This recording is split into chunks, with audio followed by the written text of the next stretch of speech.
Modernism is actually a celebration of the mid-century architecture of Palm Springs from 1955 to about 1965. That's when the development of Palm Springs really happened, and they built these homes and these buildings that really were mid-century modern architecture. And so they do Modernism Week every year that kind of brings a bunch of people who appreciate modernism and celebrate it. They have lectures, seminars, tours, and you get to know more about mid-century modern and make it a learning experience.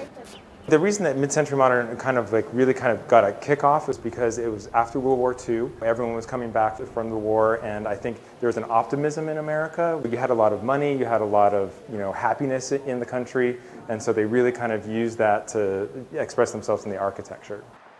The architecture of the mid-century modern period is really unique because it was some of the first affordable building materials that came on the market after World War II. Houses were built with concrete, steel, and glass, which were materials different from the wood and clapboard siding of traditional architecture. In Southern California, we have a beautiful climate, wonderful sunny days, and it allowed to build large glass windows and walls and bring the outside into the building with the beautiful visual vistas of the landscape.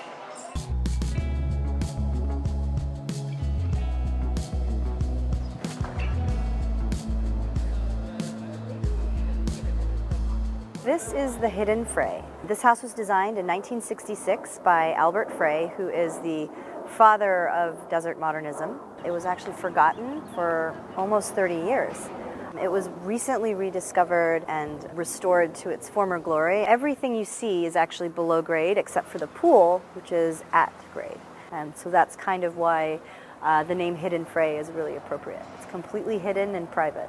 The architecture in Palm Springs is very interesting because I think once the 50s hit and there was this ability to have air conditioning, which is obviously very important in a desert community, people were able to come here, live here, they could be here more full time. And because we were kind of part of the Hollywood system where the Hollywood celebrities were able to come from LA and travel easily to Palm Springs and kind of hang out here, Hollywood glam had a direct influence on a lot of things that happened in Palm Springs, especially compared to other parts of the country. If you look at the mid-century modern architecture of the East Coast, it tends to be a little more of the woodsy, more natural look versus here where it's a little more exaggerated with the colors and light and bright and use of metals and fun furniture. I think that the mid-century modern style has been translated over the last 50 years.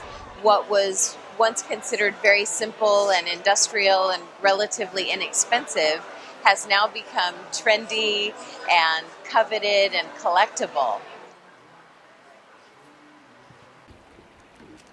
That pink door, I don't know if you've seen the pink door that has its own Instagram account. All the doors are a pop of color because if you look around, a lot of the homes are beige and white to blend in with the desert.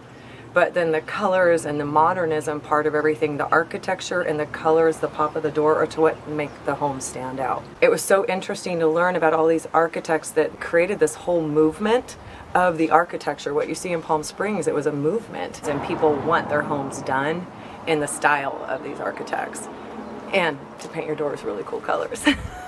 There is a lot of joy expressed through minimalist design, and things like the television show Mad Men and many of the things happening in pop culture have certainly brought back a vintage culture and social media and Instagrammable type lifestyle for mid-century modern design. So it's more than a trend, it's really about a lifestyle and a way that people are choosing to live today.